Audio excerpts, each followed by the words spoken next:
I'm just as tired of talking about COVID-19 as anyone else.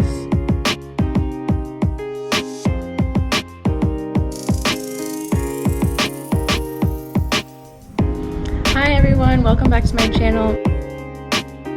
My name is Kara and I'm from Pennsylvania, although right now I live in the Dominican Republic. So I really did not want to talk about COVID-19. I think everyone's over it. Everyone doesn't want this to be a thing anymore, but it is. So I'm giving an update today about the new restrictions in the Dominican Republic.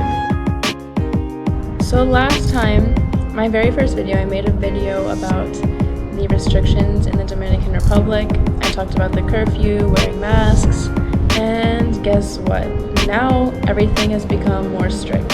When I was in the States during my winter vacation for Christmas and New Year's, I received news about the new restrictions which would be put in place in January of 2021, so in the new year. And they said it would last for 10 days. But everyone was thinking this might last for a while. Seeing the pattern that was happening before, where they were just extending things and extending it. So everyone just braced themselves, even though this new update is really not fun for anyone. If the last restrictions were any fun, these ones are even less so. So let me just get into it. So the masks stay the same. You always have to wear masks. So the old curfew when I first arrived in August 2020 was 7 p.m. on weekdays and 5 p.m. on weekends. Then they changed it so that it would be 9 p.m. on weekdays and 7 p.m. on weekends. But now the update is that the curfew is 5 p.m. on weekdays, which was the earliest I had ever had it, only on weekends previously.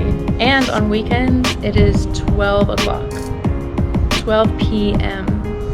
midday, noon. So this is what we've been dealing with for the past 2 weeks, and yes, it has been extended. After the 10 days, they said they're extending it at least for January, maybe more. So we are living with a 12 p.m. curfew on weekends. There is a bit of flexibility with these curfews. They still allow transit for certain hours. For example, on weekdays until 8 p.m., so that's 3 hours, you can have transportation still available, so to and from places.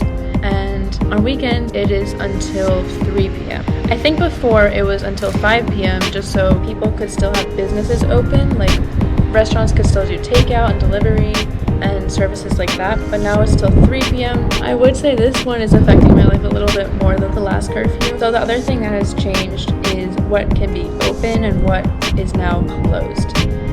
Before, I was going to the gym, I was going to church every week, and restaurants were open. Everything was just about open, except for schools were not open officially in person. Well, at the beginning of the year, they closed churches, they closed gyms, they closed parks and other outdoor areas where people could be, but they left beaches open. That's because tourism is a huge part of the economy here, and one of the main attractions is the beaches, obviously. Since it's an island, there are a lot of beaches. So I guess this really doesn't affect people on resorts that much. People can still go to their resort and just stay on their resort and have all the services still available. But for other people who live here, it's not as fun. However, after the 10 days that they officially set these rules for, churches are now open and they can have up to 3 services a week, following protocols, wearing masks and everything. So I did go to church on the 10th, but of course they moved their services up so there would be plenty of time for people to get home before the noon curfew. Gyms are still closed, which is a bummer. I'm back to home workouts, watching YouTube videos, and parks are now open,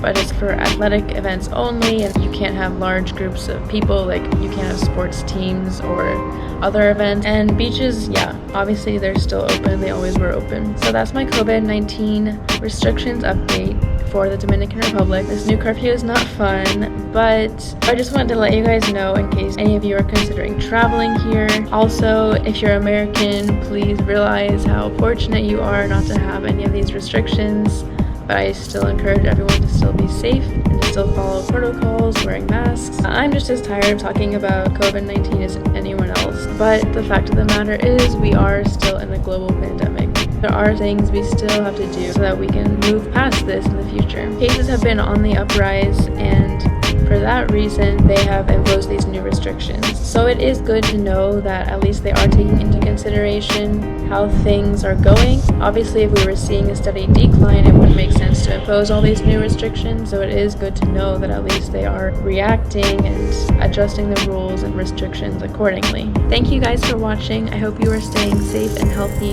and I hope you have a great rest of your day. Bye! See you next time.